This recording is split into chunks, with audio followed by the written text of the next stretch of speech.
సినీ సెలబ్రిటీల వ్యక్తిగత జీవితాలపై చాలామంది ఎక్కువ ఆసక్తి చూపిస్తుంటారు. దీంతో వారి జీవితాల్లో ప్రేమ, పెళ్లి వంటి అంశాల్లో రోజుకో గాసిప్, రూమర్ వైరల్ అవుతూ ఉంటుంది.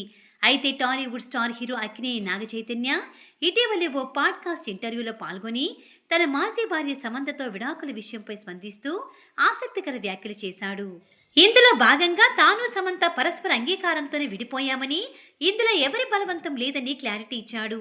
అలాగే తాను అప్పటికే ఒక బ్రోకెన్ ఫ్యామిలీ నుంచి వచ్చానని, దీంతో ఒకే రిలేషన్ని బ్రేక్ చేయాలంటే ఒకటికి 1000 సార్లు ఆలోచిస్తానని ఎమోషనల్ అయ్యాడు. ఇక సమంతతో విడాకుల తర్వాత తమకి నచ్చినట్లు బ్రతుకుతున్నామని, అలాగే తమ ప్రైవసీని గౌరవించి ఈ విషయాన్ని పెద్దది చేయకూడదని చెప్పినప్పటికీ రోజుకో వార్త మాత్రం తెగ వైరల్ అవుతూనే ఉంటుందని అన్నాడు.